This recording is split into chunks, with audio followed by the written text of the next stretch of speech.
Welcome to another episode of Investing in Intellectual Property with Dave. Today, we have a very special guest with us. This person has over $30 million sold in retail. She has 10 patents to her name and 8 products that you may have seen on the store shelves. Please help me welcome Lisa Lloyd. How's it going, Lisa? Hello. Welcome. Thank you so much for having me. No, for sure. And look, I've been interviewed some pretty cool people, from like Dan Klitsner, who invented Bop It, and Wayne Fromm, who invented the selfie stick, and a lot of Shark Tank contestants. But man, just going through your story in preparation for this, it's like, oh yeah, this is a real deal. This is the big leagues right here. I'm sure they're all big leagues. I've just been doing it a long time. Yeah, for sure. Well, yeah, and that's definitely part of it. What, almost over 30 years, is that correct? Yeah, 30. This past year was 30 years. Yeah, so I'm 31 now. Gotcha. And I kind of was asking you this offline a little bit, but would you, change anything in terms of the entrepreneurial journey over that 30-year? I mean, obviously, in hindsight, you would do some things different, being a lot more seasoned now, but just kind of the grind of it, was that something that I guess you would change at all, or is it something that you appreciate at this point in time? It's funny you asked that question, because I remember my very first interview with a newspaper. I was 25 years old and just licensed to the French Twister. And when she was done interviewing me, the last question was, so now that you know what it takes, would you have done it in the first place? And I said, I don't think if I knew before I started how hard it would be, stressful, scary, terrifying at times, I don't think I would have put the work into it. Now that I have done it and I know what to do, absolutely, I would do it again. What I don't think I would ever do again is any kind of major venture. I have a small temporary tattoo line that I sell on Etsy. It's just a boutique business. It's fine. I make, $5,000, $10,000 a year on it, but I would never make and sell like I did on Shark Tank ever again.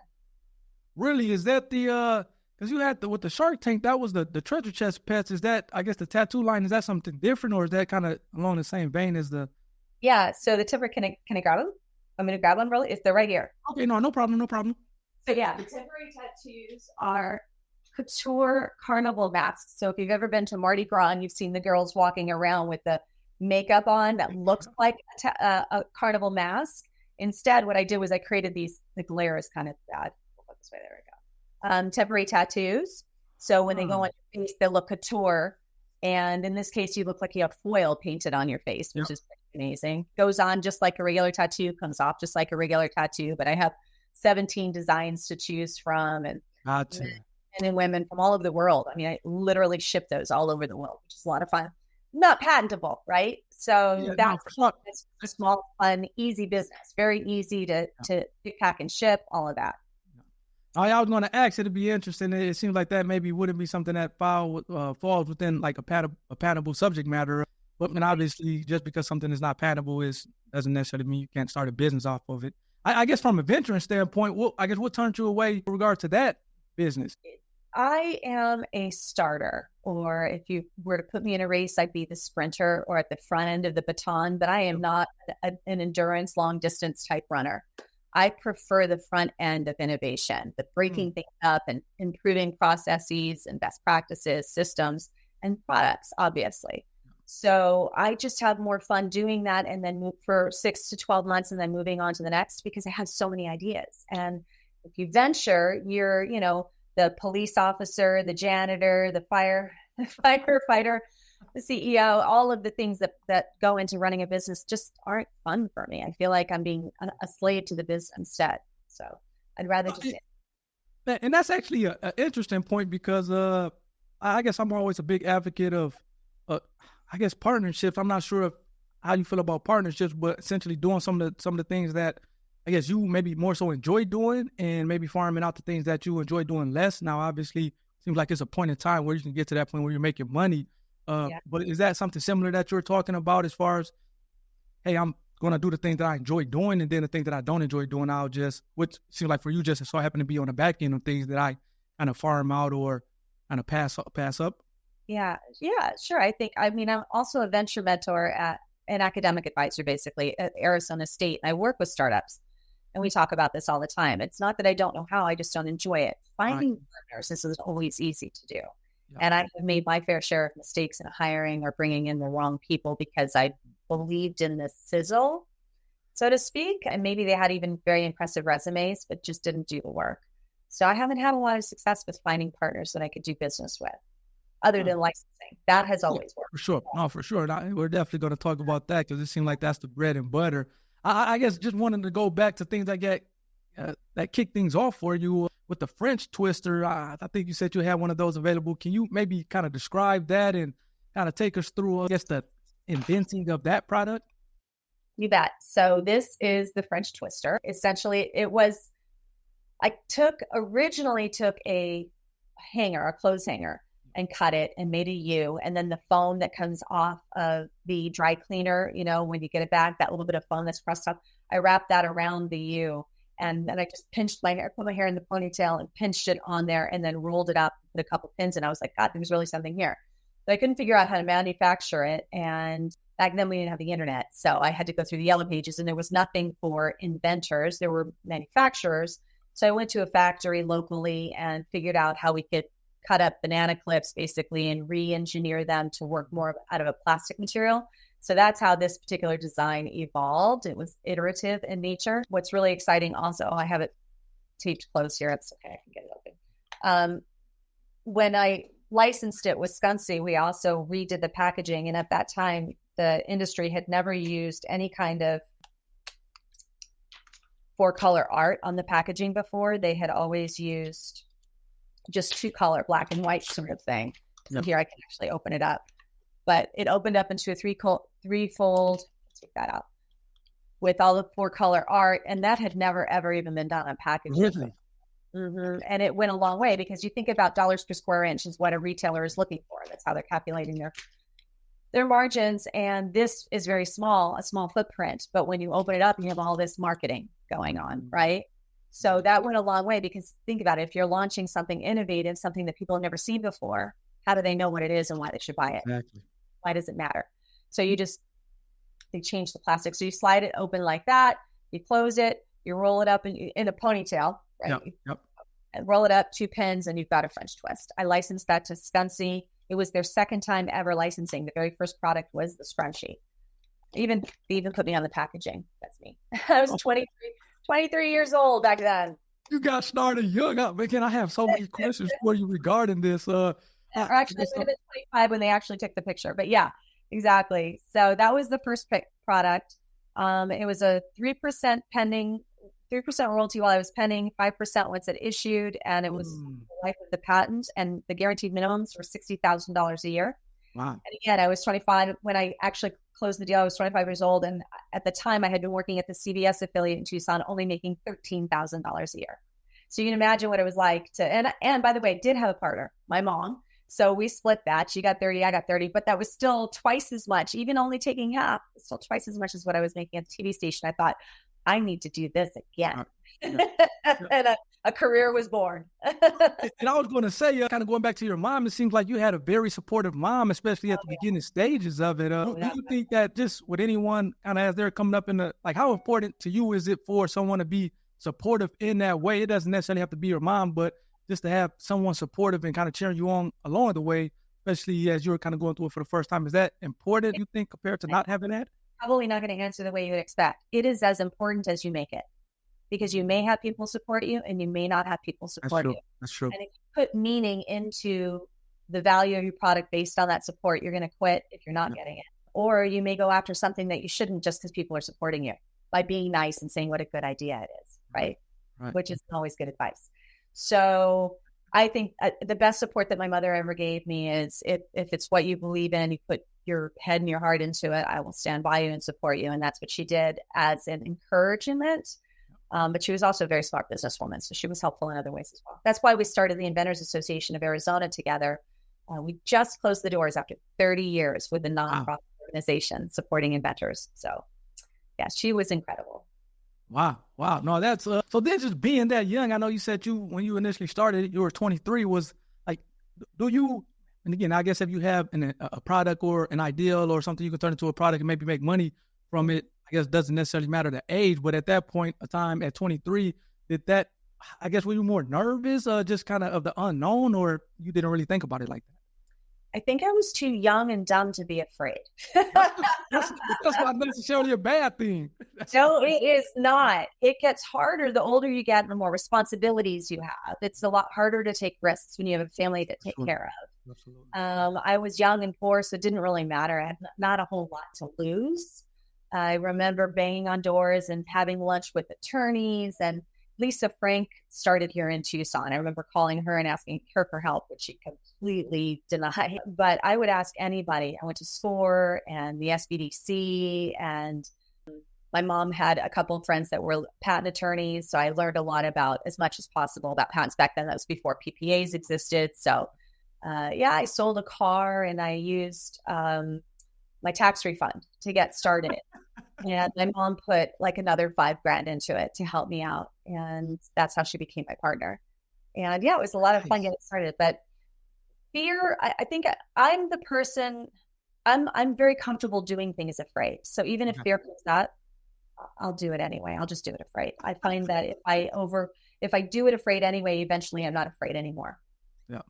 I like that. And then I would imagine after that first time doing it, then it's a lot easier to do it, time and time again thereafter. I guess as far as licensing, was that with the French twister, was that, I'm not sure if you kind of knew that term or what that term was or meant, or you just kind of fell into it. But can you maybe talk a little bit about, okay, I have this like deal and I'm trying to sell it, make some money off of it. And, there's licensing opportunity. I know I was interviewing Nancy Tedeschi, and this was a number of years ago. Not a number of years ago, maybe early last year. And she invented a screw for your glasses. So your glasses, I guess the arm kind of breaks off from that frame there. And it was essentially a screw with a tab on it that she invented it made it easier to kind of fix your glasses, because you just insert the screw, then you kind of break off the tab, and there you go. And she was very new and I guess green and kind of not knowing the process, but she ultimately was able to kind of successfully license it to I think the largest lens distributor in the world. And it seems like from talking to other people, that doesn't necessarily work out in that way as far as being able to get a licensing deal so quick or at all. It seems like a lot of people have to bring their stuff to market because they can't get a deal initially, even though that's the goal. So I guess how did that maybe work out for you specifically with the French twister? You ask fantastic questions. Remember David Pressman, Patent It Yourself? Yep. So I read, that was the only book out back then for inventors. And I saw in the back of the book, there was information about licensing and about nonprofit clubs. And it was the first time I'd ever heard of licensing, but I actually launched the business manufacturing. So I made a deal with my manufacturer to make the first 500 for a stake in the company. I made a deal with a production company to do an infomercial for me.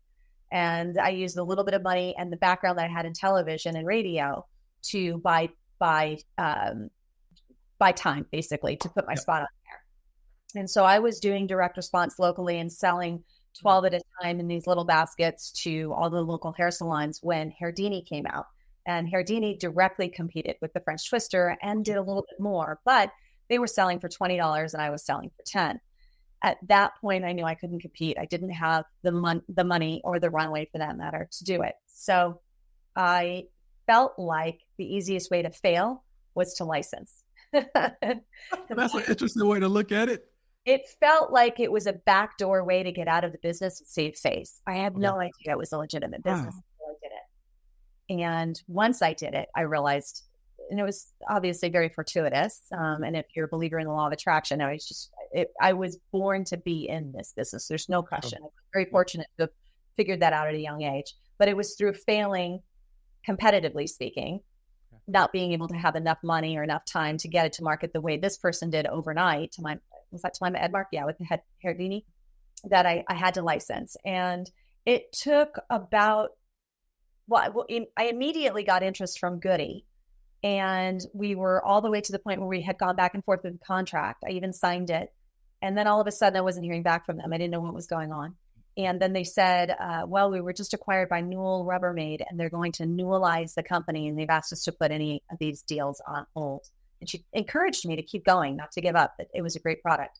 Then my mother found Scunsy. They had like 3 SKUs at Kmart back then. Yeah, and so I called the owner, got the CEO on the phone. It was around Christmas time. So he was, of course, the only person in the office. Right. immediately said, don't send it to me. Don't talk to anybody else. And we had a deal done within about a week. And I knew that I was onto something. Now, immediately, because we did press releases and started getting phone calls from people, how did you do this? Will you teach me? And I remember thinking, well, first of all, I'm a girl, I'll give anybody advice for free. But the fact that that's a bonus. And, second of all, I didn't know what to tell people I did that I didn't know why what I did worked. I just knew what I did. So my advice was always, look, I'll share my story with you. You can take from it whatever feels right or resonates with you and apply it to your process. But I can't tell you what to do. I'll share my story with you. And that's how the consulting business really began 30 years ago. No, and that's interesting because I like that point as far as, hey, my story worked out the way it did for me, but it may not necessarily work out for you the way I guess it did for me. Right. So you know the why. Right. So that's why I like that point of, hey, I'll share my story with you and you can kind of take from with it and implement, I guess, what you want to. And it seems like kind of you have done this stuff over and over again to the point where it seems like now you maybe have gathered systems and processes to really kind of develop a business, which I think is important because, systems and processes is, when you're talking about a business, that's going to kind of sustain and grow the business as opposed to, just a one-off, okay, yeah, we got it, and let's try to maybe open a consulting, I guess, company from that. I guess let me ask you this. So with you being or starting this thing out back when the yellow pages were out, and it seems like you've had, been able to kind of do things back when pre-internet as well as post-internet. Would you say post-interview where, hey, that first licensing deal, typically, I've heard that a number of times where, okay, I have a licensing deal that's in place, but for whatever reason, maybe a company buys that company and say, hey, we're no longer doing a deal or we're shelving a deal. It seems like that happens a lot. And it seems like the inventor at that point is like, okay, I just want to get a licensing deal, whoever it is. Do you kind of take that approach, or do you kind of maybe some more look at some statistics or an analytics of that licensing company to say, do I really want to do the deal with them? Because I'm assuming, especially at this point, you're getting shopped or you're getting approached by a number of companies since you're so successful. Are you picking and choosing, or are you saying, hey, who has the most money, or like, what's that process like? Yeah. Again, very good. So I teach everyone that I work with to create a hit list. It's your prospect hit list. And these are all the companies that might be a good fit, right? Their products align with yours. And then maybe there's a secondary market that's adjacent to that. Maybe there's a B2B play and a B2C play. There's lots of, or maybe there's different use cases. So you might have multiple exclusives in different channels or different categories. But the bottom line is you create this hit list, and then I prioritize them once everybody's on there. And the priority that I give them is I aim to work with companies that earn approximately, there's margin here for error, but approximately $100 to $500 million in revenue. Gotcha. The reason for that is if you go much higher than that, then you're probably dealing with maybe even a publicly traded company, and you can very easily get lost in the mix. It's a lot more difficult to get a deal. You've got a lot more cogs in the wheel. There's all kinds of potential challenges there. As much as you might think it's the best way to go, it often is not. If you go much lower than that, then they don't necessarily have the distribution that's going to give you the earnings that make it a business with a reasonable ROI on that business. You're not going to get a good return, then why are you doing it? Go back to playing the lottery, right? Yeah. So in my opinion, that's how I'll prioritize them. There's 1 to 500 first, and then those other two below that. I will encourage people, if they're super nervous or maybe they were unable to secure enough data to support the idea in the first place because it just wasn't readily available to them or whatever. Maybe you start by pitching a couple of the smaller companies to get your feet wet, see what kind of objections or feedback you're getting on it, just to help you be more mentally prepared for the conversation with the $100 to $500 million company.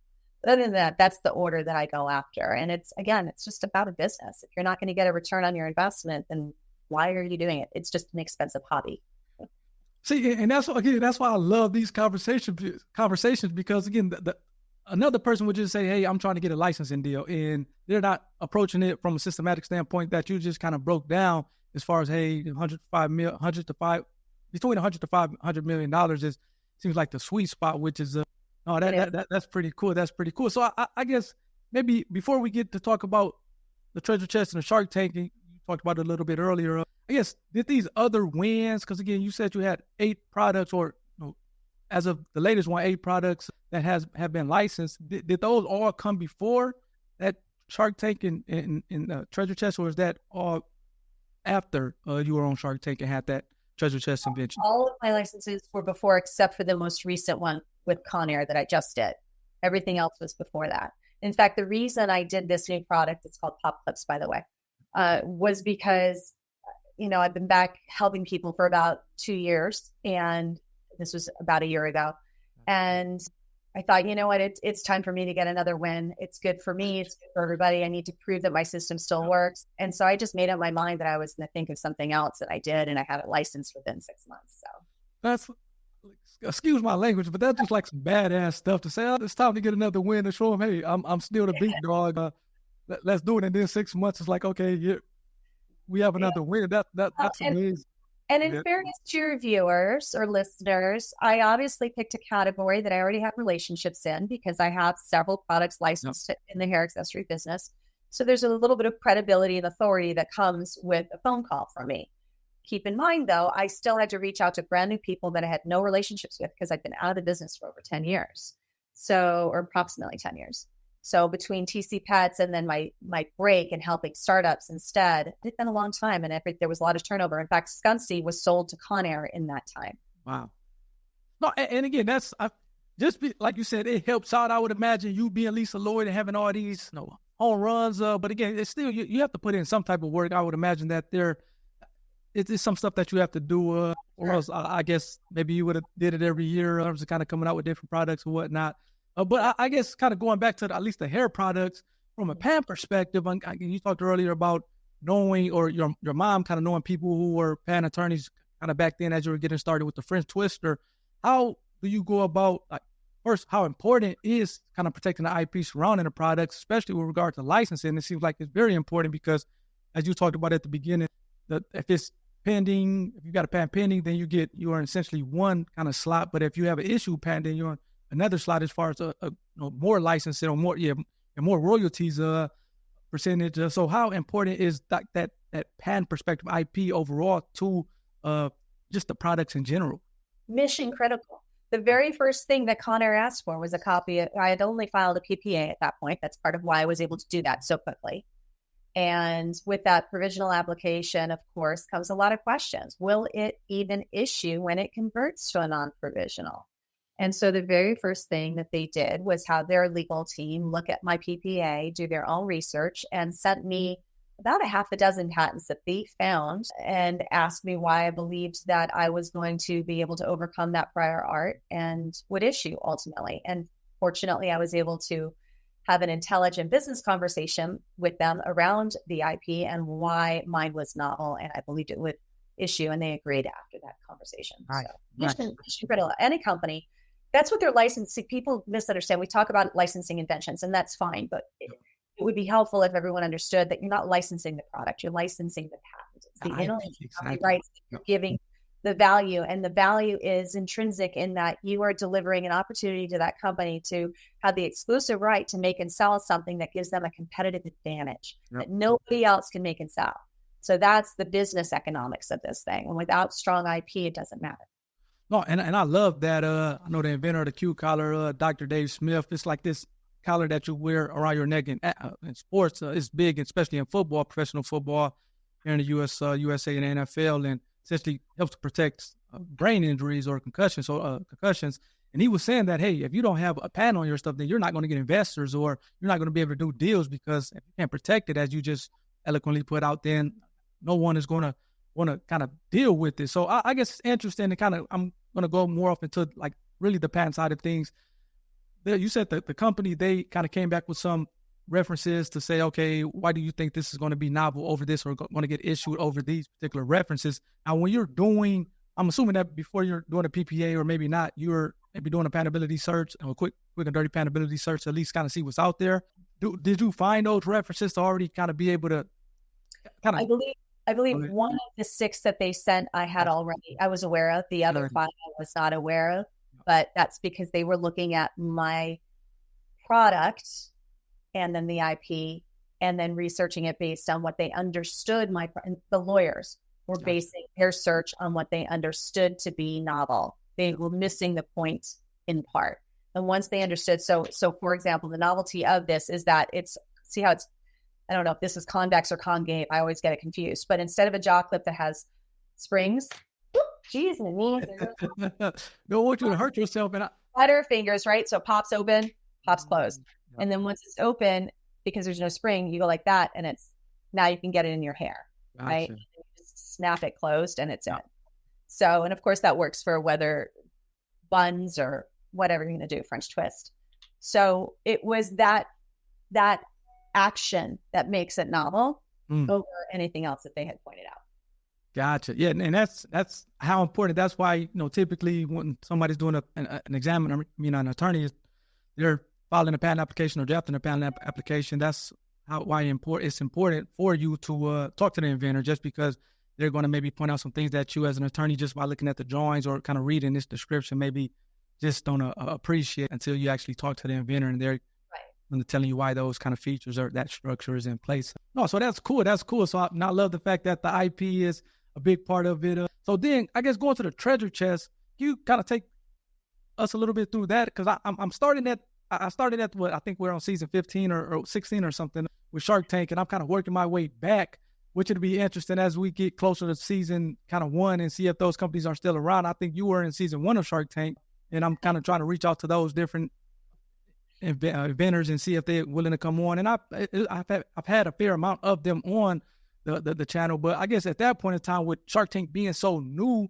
what kind of drove you to say, okay, I'm gonna kind of take this product and Treasure Chest Pets onto Shark Tank at that point?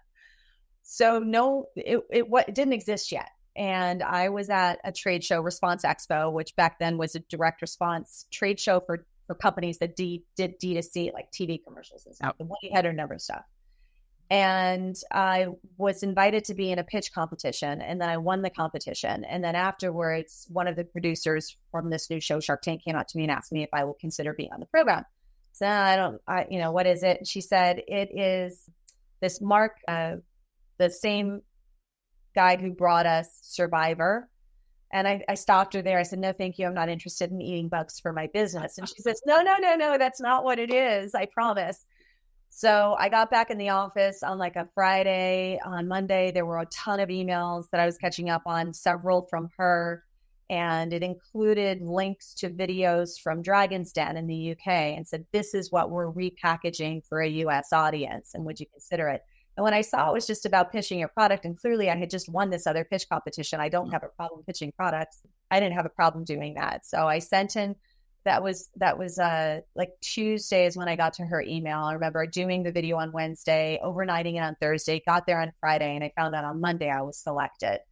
But what most people don't understand, and I'm not sure if it's been mentioned on the show or if they're still doing it this way, but back then they brought in 150 people, only 50 people ended up airing. So even if you got a deal, it didn't mean, and they recorded you and everything, it didn't mean that episode or you would be on any episode. Yep. So, you still jump through hoops, but that worked out really well for me. And she told me they had less than 10,000 people that they had hunted down. Now, of course, you get like 100,000 submissions a year of people auditioning. So I don't know if I would have even been on the show if that were the case, if my product or business would have been their cup of tea today.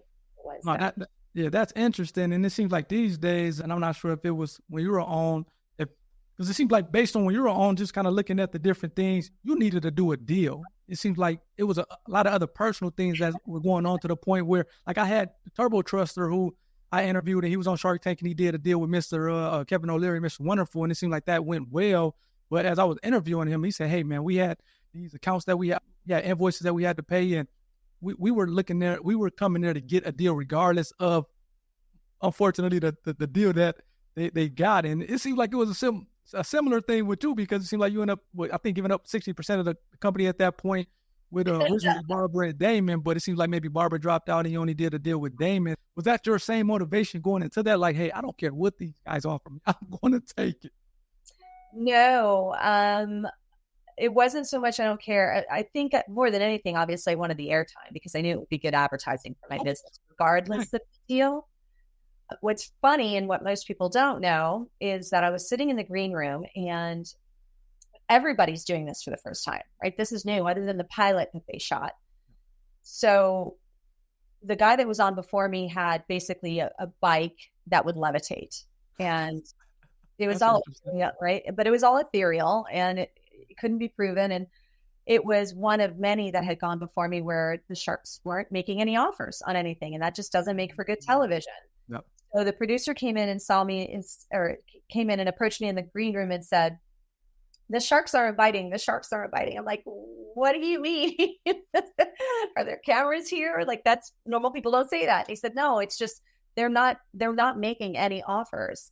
And we think it's because people are asking for too much money, and we want you to lower your ask. So I had all my CPA. I didn't understand. Again, I'd only ever licensed. Granted, I was very successful and done millions of dollars in sales, but I was licensed those products. So company valuations were not my cup of tea. So we redid the valuation and came up with the new ask. And this is right before you went on. You did all this. Literally, I was up next. Yes, that is exactly right. That's crazy. And once we worked out the new numbers, I remember I was shaking. My stomach I was just a wreck. And so I sat down very quietly. And, a green room on the sound stage is really just 20-foot ceilings with curtains and a metal chair in the middle. It was a block on concrete.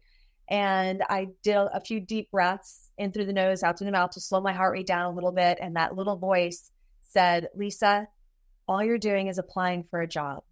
And you're really good at applying for jobs. And when that took the pressure off, I was able to walk out there. Now, when I say I got the pressure off, you walk down, you stand on the red X, and they tell you to pause because they had 7 cameras back then that I'll have to move around your head and get different angles before you start to talk. And you wait until they say action.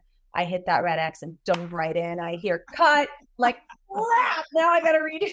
Oh, I had finally calmed down, and now I'm a wreck again, and I'm embarrassed. It all worked out in the end, obviously. You only see 12 minutes of a 40-minute negotiation. Yep. But Damon gave me the offer, and then he brought Barbara in because she had made an offer that I didn't accept. That was a terrible offer. It was a bad offer. And then, frankly, I never even heard from Barbara again. Never once. Never talked to her, nothing. Really? So her assistant called me once and asked me if I would help out with Ada the Elephant because I was at a trade show and she wanted to license product, and would I walk Tiffany around a little bit and show her how to license, which is what I did as a favor, but never even heard from Barbara. Oh, that's interesting. And it seems like that's the opposite of kind of you and Damon's relationship. It seems like you guys kind of kept in touch, and it seems like he maybe even brought you in as a partner with to help out, I guess, his company and maybe his investors and kind of teaching them how to operate their business. He didn't have any it was just Damon at that point because it was season 1, and everyone, all the sharks were trying to figure out how's this going to work. There's obviously not a bottomless pit of money there, at least not initially. Nowadays there probably is, but back then there wasn't. So, and they're playing with their own real money. So Damon, and he was getting approached by a lot of people who had inventions outside of the show. He at that time just wasn't sure really what to do with them. So he asked me to help build an IP portfolio where I would license those inventions. I would vet them, validate that they were worthwhile, license them, and then go out and sub-license them to companies. And we would share the revenue, the royalties, basically, with the inventor. I only did it for a short period of time because I was doing that on a commission. And it was all during the time that I had been losing money with TC Pets. And since that never really funded, I was like, someone needs to pay me something here. So I ended up walking away. I understand that since then, he's really built that team out, and they've done a lot more for people since I left. So then I was always interested of this, just kind of looking at the show and TC Pets. What was the, I guess, novelty there? Because you think, especially as a patent attorney, like, okay, you have a pet and it has some kind of pockets in it or compartments in it. Okay, what's novel there? And maybe kind of at least back at that point in time, it hadn't been done before. I think you had mentioned Snuggies being kind of a big competitor and kind of with the knockoffs or whatever the case may be. What was the big novel thing there with TC Pets? So TC Pets were foam molded as opposed to stuffed. Gotcha. And they had, the compartments were molded into them. So the body, for example, of one had a drawer that came out of the body. So you could actually put things in the drawer. But when it was closed and flush, it was stuffed. It had the same fur all the way around. So you couldn't even see that there was a drawer there. And it had pockets that you couldn't see. And it had on the body of the head, the back of the body was shaped for headbands specifically as a headband stretcher. and the legs were such that they were made for hair ties, so scrunchies or regular rubber bands. So there were a lot of different use cases for storing accessories and small toys. Gotcha. Another body we had 3 embodiments in the first patent. One of them stored like CDs, DVDs, Game Boys back then, cell phones. So for the older kid, all of them had pockets in their head. The dog had pockets in her ears. So they were just different embodiments to illustrate that this was an organizer, not just a stuffed animal that you would play with. Now you'd pull the head off, which attached magnetically, and that became a pillow that you could take with you on the road, but it had pockets in it as well. I would imagine that. I'm sorry. That's the part that got knocked off. Gotcha. So I would imagine that you had like a combination of like apparatus and method claims for that one. Correct. You were absolutely right. Nice. Oh yeah, that was pretty cool because I had saw that the head came up, but again, maybe I'm kind of looking in year of 2024 as opposed to kind of looking season 1 of Shark Tank and seeing, okay, what was the novel thing? I thought it was maybe the stuff. I wasn't maybe appreciating the fact that it was the manufacturing process was something different compared to what had been done, at least at that point in time. Yeah. The uniqueness was in the storage capacity and how it stowed objects with compartments that were made specifically for those things. And then the pillow coming off was for your stuff on the go. Yep. We had them in the store. Like I tested it. I say it on the show. I tested at kiosks at 2 stores in the malls, and we sold through quite a few, almost a container load. Wow. But, we live near the border, and you'd be amazed some of the questions people would ask if we could store in there. So, because the pillow head came off and you could just sleep with it, go on the road with it, on an airplane with it or whatever, and have your iPod inside of it while you were listening to it. No, yeah, and I would imagine that they're kind of putting contraband and other stuff in fruits and all that stuff. Yeah. I would imagine that's kind of right up the alley. Say, well, you can put whatever you want in it. I can't guarantee no one will see it, but I can't guarantee the dogs will smell it. Yeah, for sure. Exactly. Yeah, we do. Yeah, no, that's pretty cool. Then I guess, what would you say? Because you talked about the systems and the processes that you developed over time from being successful over and over again. What are maybe some big no-nos that you can maybe at least share with us as it relates to whether it's licensing or just kind of maybe inventing your product or kind of building a business based off your product? So I would imagine that you, like you said, earlier on when you had failures, then you decided, okay, why I failed and why I needed to maybe kind of stick to maybe some other things that kind of worked at least early on. So did that kind of help you and say, okay, these are just some big no-nos just across the board to not do, whether you're trying to license or build a business off your product? I think the biggest mistake that I see inventors make is assuming that a good idea, or even what they believe to be a great idea, which I might agree with, isn't always licensable. So going back to your point about the intellectual property earlier, if you can't get a patent on it, there are some companies that will license, but not companies that will earn you the kind of money that's worth it. Gotcha.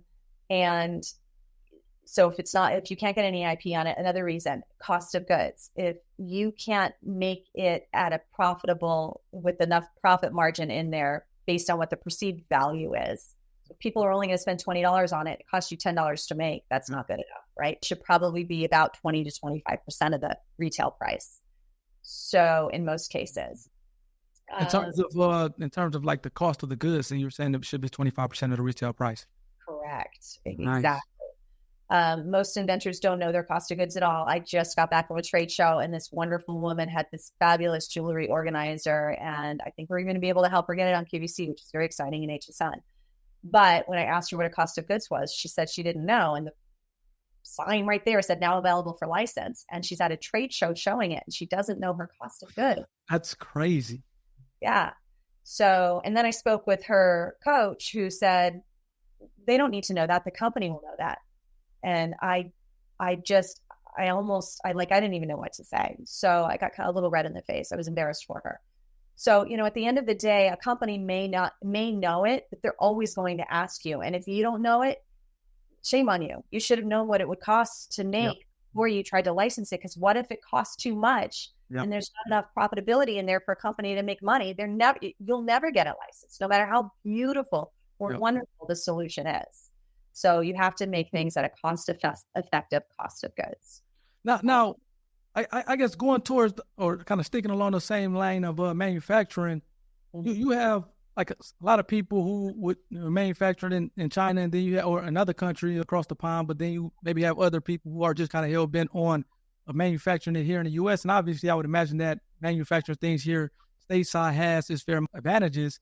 But is it any reason why, hey, if I can't manufacture this thing in the U.S., because again, at a certain point, it's just, okay, I don't have a business if the numbers don't make sense as it relates to, like you said, the cost of the goods compared to what I'm going to sell them for. So would you ever say, okay, I don't care about that, I'm going to still manufacture it here in the U.S. because that's what I'm just kind of hell-bent on it being done here in the U.S.? Or would you say, and I almost like not have a company at that point? Because it seems like some people are hell-bent on in the U.S. to the point where they're just, the numbers still won't make sense, but they still have a product that they're manufacturing in the U.S. and they can make so much more money if they just kind of did manufacturing, I guess, overseas. So I guess ultimately the question is, does it make sense, or is it a point in time where trying to manufacture a product overseas, whether it's in China or other countries, just is a big no-no? I don't know if it's ever a big no-no, except to say if your objective is to sell to a company that only buys made in the U.S. products, then I guess it would be a big no-no. Yeah. There is value in saying made in the U.S. because it's healing. But let me be very clear to your audience here: if it is not cost effective in the U.S., it doesn't matter that it's made in the U.S. They still won't buy it. So it does, if you're going to make it and sell it yourself on Etsy and Amazon, that's great. You can take as small of a profit margin as you want. Not to mention, you're going direct to consumers, so you have more margin to play with. Yeah. But if you have to make it and then sell it to a distributor who then sells it to a wholesaler, who then sells it to a retailer, or maybe the distributor even goes straight to retail, you still have all of those markups on the way to the consumer, which is the last person who has to pay for it. And if you don't have enough room for all those different markups, then it's not going to ever be successfully commercialized on a massive scale. Sure. A boutique business like my little mask business here, no problem, right? It's easy.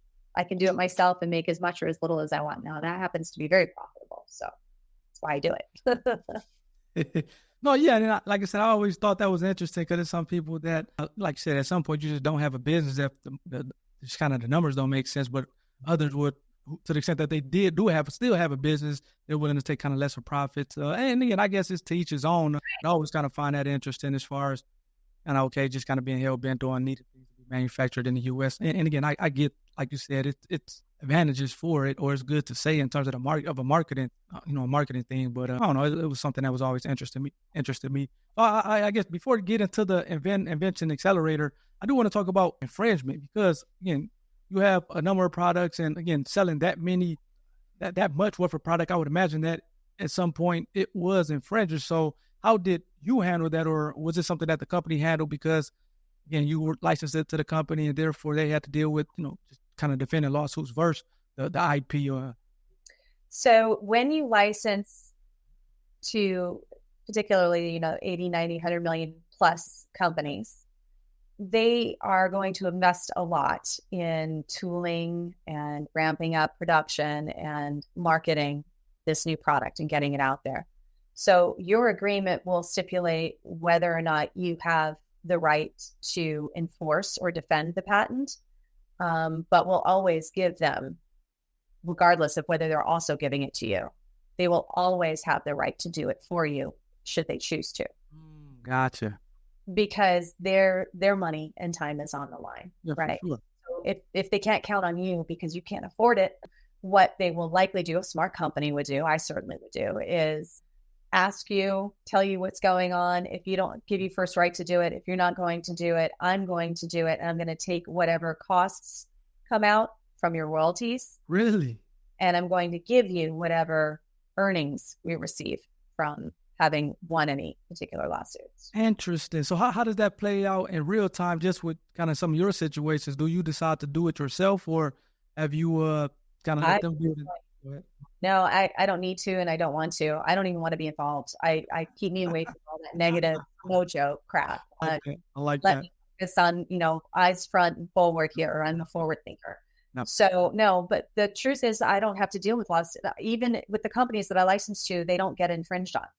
They're enough, that they're threatening enough, that they're just not getting into it. No one's knocking them off. And if they are, we're not hearing about it. It's such a small knockoff kind of deal that it doesn't matter. So, no, that's cool. That's cool. And then I think just with, some companies such as, at platforms like Amazon, they've kind of made it easier with like their Apex program to be able to kind of really quickly and inexpensively get knockoffs taken down off their platform, at least, as opposed to having to drag that infringer in the court and kind of spend, a lot much more money trying to defend a lawsuit. So I guess that's always something that I kind of like as a patent attorney who has kind of defended, different clients' products on Amazon in that way, as opposed to having to go the court route. So I guess kind of moving on to the Invention Accelerator, what was the backdrop or the kind of reasoning for starting that? And then can you kind of maybe give a little bit more details on what does that consist of or entail? Sure. So when I first came back to Arizona, after I was living in New Orleans and I was the entrepreneurial residence for several startup accelerators, which is what I mentioned earlier, working with those startups. And I started working with the ASU startups. I was involved in another startup and had an exit, had a little bit of money, took my little suitcase of money and took about 6 months off and reevaluated what I was going to do next. And I felt like I had finally caught my wind and I knew how to apply the lessons learned from TC Pets and come back to helping inventors again and working on my own inventions as well. So I hired a coach who helped me really define what the problem was, what was already being done well in the community of inventors, where they were being served well, but where those gaps were. And the common problems I heard over and over, because I did my consumer insights. Again, another mistake inventors make. They never consider the customer. They look at the competition and they look at the patentability, but they don't do any consumer insight interviews or research at all. Constantly have to deal with that. Anyway, I did my consumer insights. And what I found after all of these interviews was that people were they felt like they were okay up to the point of trying to license, and then they were getting ghosted and weren't getting anywhere with their sell sheets. So they had isolated that particular problem. What they didn't realize as I got into it, was able to diagnose the issues happened way back here, long before they got here. It was over-engineered, under-engineered. The value proposition was wrong. The job to be done wasn't a big enough problem for enough people. There were all kinds of, so I knew that I wanted to help people become better inventors. And if I could do that, then I would see more successful licensing deals. So the Invention Accelerator was born as a program out of a need to serve that type of customer, people who have a lot of ideas and want to be invention machines who just want to focus on licensing, not venturing. So we do a course and coaching and everything that you could imagine necessary that came out of those interviews where I felt the gaps were to meet that need. Nice. So can you share maybe the biggest success story from that from that accelerator and Ninja Inventor? Well, within our first year, we had our first license. Now, to be fair and transparent, he ended up canceling that deal because the manufacturer was taking a little bit longer and not quite getting the goal of the inventor. But it worked out well because we learned a lot from that. He's improved it, and now we have it in front of another company anyway. Nice. I'm in the process of closing a deal right now on behalf of another inventor, and not to mention my own product with Conair. So it's only been a couple of years, and unfortunately, a lot of people who join the program don't join me when they first had the idea. They join me at that last stage, and they're still working on it, and it's very difficult to fix what was broken way back here. So as they're coming up with new ideas, I'm starting to see a lot more momentum. The biggest success I would say consistently that I see is that the same folks that are coming to me saying, nobody will even respond to me, I'm getting ghosted. They're not only not getting ghosted, like they're hearing back, but they're getting appointments just like this, where they're talking with people virtually, doing their demonstrations and getting real world feedback from CEOs, vice presidents of marketing, the head of innovation at very serious companies. And to me, that's a win.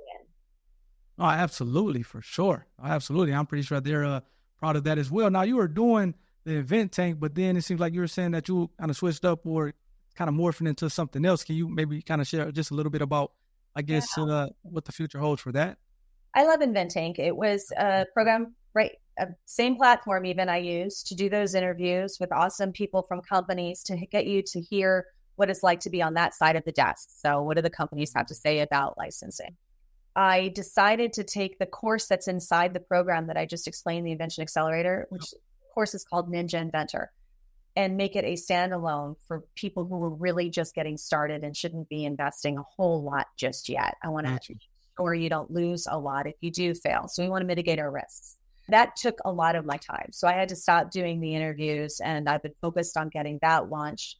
And then about not even 2 weeks, about a week ago, all of a sudden I had one of those aha moments, and how to help people through an agency get more products licensed and working with more companies as a scout, kind of all lined up. And I'm in the process of building that model right now, but I will be working on the behalf of both the companies to scout and the inventors on a contingency only basis.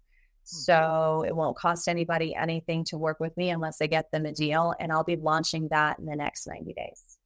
Nice. And does that happen more than what people think as far as companies? Because we think of companies and they're kind of developing their own products for the most part, and they may be, license a product here and there.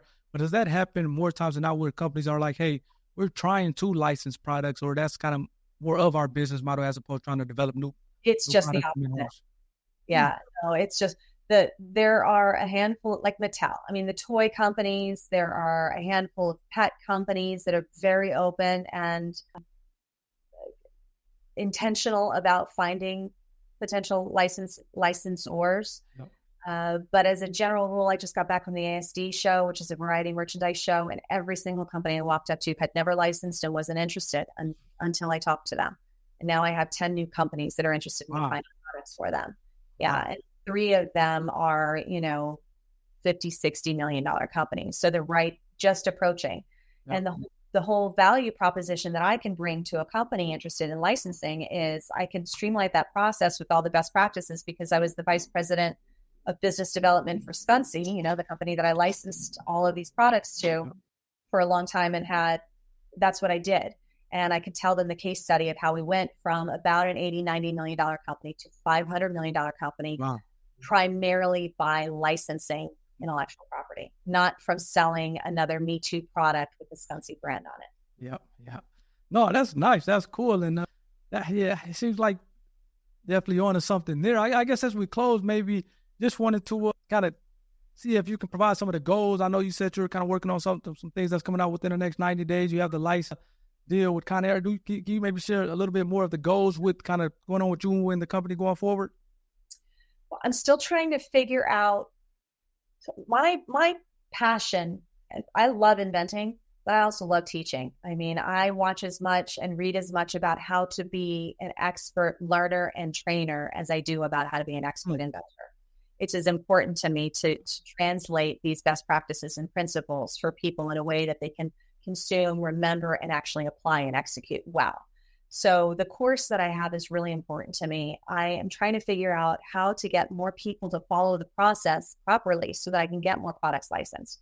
Because if 1 million people bring me a current status of what I've seen over 30 years, 1 million people bring me 1 million products, I'll say 1,000 people bring me 1,000 products, I'll be lucky to get 1 of them or 2 of them licensed, because those people just don't do it right. But if they come to me better prepared, I can make deals happen. So I'm trying to figure out how to get more people to follow the systems better so that I can help them on that back end with licensing more. And that'll just have to, I think it's going to be an iterative, just like anything else in innovation. I'm innovating a new model, a business model, and it's going to be iterative in nature as we figure out what's working, what's not. So we'll start with, I'm going to do some casting calls, so to speak, where I'll like a webinar. I'll have maybe a maximum of 20 people I'll allow on first come, first serve. It'll be a pitch me contest, and everybody who can pitch me, they'll get like 3 to 5 minutes. If I like what they have, I'll take it on. If I don't, I won't. And if I like it and if there's some work to be done, I'll invest my own time and resources in getting it there so that I can bring it to those companies and get those deals done. Nice. That's the goal, but it's really early. Like I say, I can't go too much into it because I'm not sure exactly how it'll work yet. For sure. Oh, and then I guess in terms of, I know you kind of provided this entire interview, just different nuggets and jewels for entrepreneurs as they're trying to come up in their inventing journey. But I guess if it was something that kind of stood out to you, what advice would you give an aspiring entrepreneur, particularly as it relates to, I guess, inventing and kind of starting a business or licensing kind of based off their innovative product?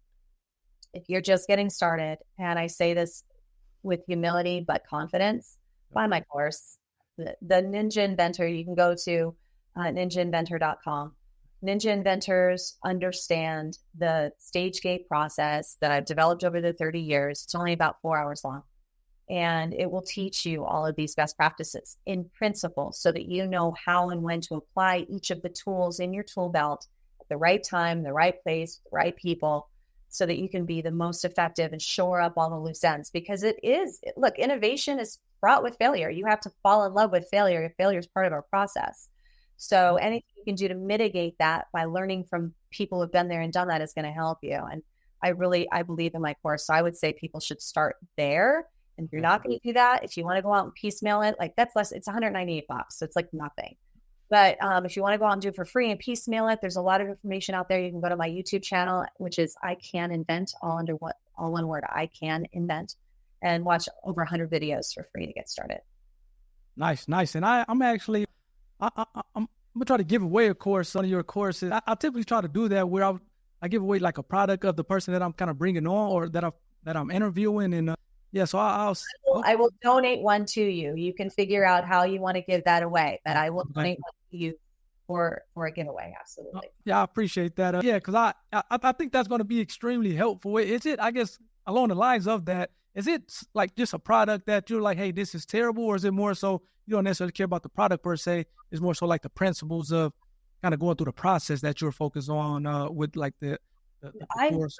On the principles, because if you understand, you always start with the end in mind when you set a goal, right? And then you back yourself out to where you are to chart your path to get to the end. And if you understand what consumers want, then you understand what companies need to sell to those consumers. And then you can invent for those companies in a way that solves for all of those challenges that come up along the way. And that includes the IP and the royalty rates and how to negotiate the right amount of money and how to set your MSRP and understand what your margins should be. Frankly, like, for example, if you're going to interview customers, you want to understand how they experience the problem so you can use something called design thinking so that you develop a solution with empathy. And design thinking I didn't invent it. It's been around forever. You can go look it up online, but we talk about how to use design thinking specifically as an inventor and so on. So when people get started, they need to think through all of the process, not just the product, but everyone who has to touch it along the way, you're solving a problem for. Gotcha. No, I love that. And then I guess last but not least, how can people follow you? You already talked about how can they purchase the course and whatnot. I guess how can they follow you on social media or on YouTube or just kind of in general?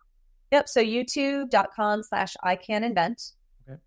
LinkedIn is a great way to connect with me. If you'd like to connect, just go to Lisa, V as in Victor, Lloyd. It actually stands for Bettina, Lisa Bettina Lloyd. On LinkedIn, I'd be happy to connect with you there as well. And once we're connected, we can chat or we can get on the phone. You'll see that on all my YouTube videos, below every video, there's a link for my calendar. So if you'd like to book a free call with me, you can go there, watch a video. And if you like what I had to say, book a free call. We'll talk about where you're at and if I can help you. No, yeah, I encourage everyone who was listening to this to take advantage of that. This is, like I said, this is one of the big dogs, and I say that in the most. OG, man. There you go, OG. There you go. She's definitely an OG. I mean, you're talking about products and Target and Sally the beauty store, Sally Beauty Supply, and yeah, definitely. Now, I guess this is maybe a selfish question for me, and I guess we're technically done, but I guess it's a selfish question for me. Is it more so products, or can you help people with, or maybe something that's not particularly patentable? So, for example, what's the product I'm thinking about? Like kind of beauty products, like lotions and beauty, like butters and things like that. Is that something that's in your wheelhouse, or is it more so like patentable products? I can and I do through the ASU Venture Double program, because those are really business startups that we're talking about there. My business model is aimed to serve people who have a lot of ideas, or through the program, a lot of ideas and want to just invent and license, or if they're just getting started dipping their toe in the pool, just buy the Ninja Inventor course to understand the whole process so you can invent better solutions, protect them properly, and get them in front of the right people at the right companies. So it's not something that I would book the free call for that kind of advice, because that's not what I do for a living. No, that makes perfect sense. Well, thank you again for giving us some time here this afternoon. I guess it's morning your way to talk to us about kind of just your journey. I mean, obviously, like we talked about, you're definitely an OG, and definitely I encourage everyone listening to this to go book the call, get the course. I'll be giving away a free course myself to a lucky winner here. But again, thanks again, Lisa, and everyone go follow Lisa and get in touch. Great show and fantastic questions. Thank you. All right, take care, audience. We'll see you next time.